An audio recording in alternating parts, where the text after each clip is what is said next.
costumes that adorn our people. The attires that we are going to showcase tonight are not mere garments, they carry stories, heritage, and the very essence of Mizo identity. First, we have Lusay, a kind of fillet that the Lusay man binds on his head is called a diargil. It is decorated with a sumpu, a kind of trophy for decorated and prominent men in society. The puan that he puts on is called lalpuan, which translates to the chief's clothing, and he also puts on a puan called puanshi.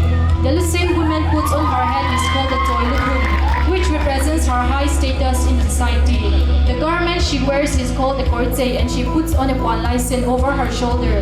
The puan that she wraps around her waist is called a puante, and she wears 3 different kinds of necklaces called trinha, chival, and chifen, which corresponds to a symbol of a prominent status in society.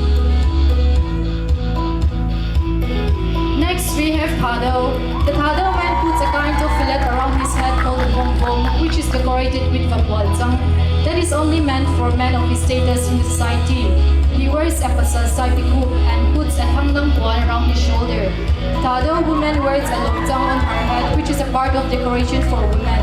She wears a kamtang and wraps a bongbong on her chest. She wears a numay saipikup around her shoulder and puts on a special bangles on her head called ha and chow.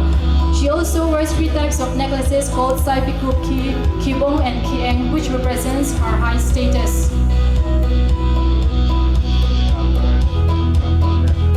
Next, we have Mara.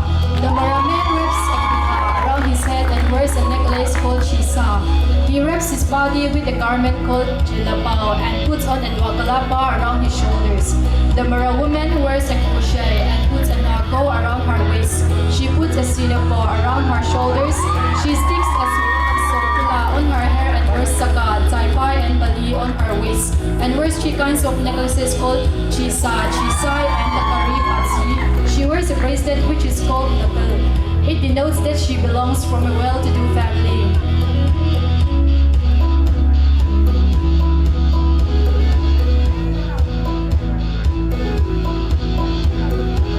Next, we have Paite. A Paite man wears a fillet called Pandum Chial on his head and is decorated with a tukpak, which is meant for men of high status.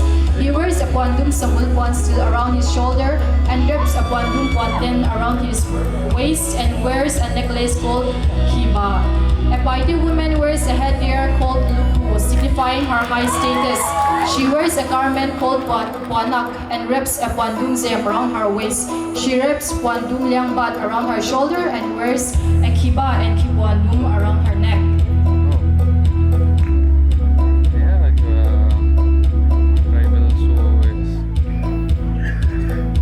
Next, we have Mar. The Mar man wears a fillet called Tangsukom, which is decorated with Tolairang, representing his chieftainship. He wears a Tangsupun around his shoulder. He covers his waist with a Marbun. The Mar woman wears a headgear called Lukom and a cloth called Zakulaisen. She wraps Tangsupan rope around her waist. She wears a Tangsupunte on her shoulder and wears a necklace called Chinha and Chival, all representing the rich culture of Mar.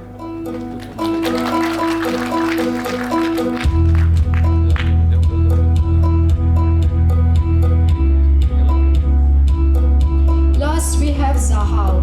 The Zahao man wears a fillet called Luko around in his head and wears a necklace called Chichiel, which showcases his prominent status. He wears a joknak and puts on a biarang around his shoulders. The Zahao woman wears a garment called Kortedum and wraps a nichel around her waist and puts on a nebrang puan around her shoulders. She wears a longka and kinte on her waist and puts on a special bracelet called Faudon and Faupi.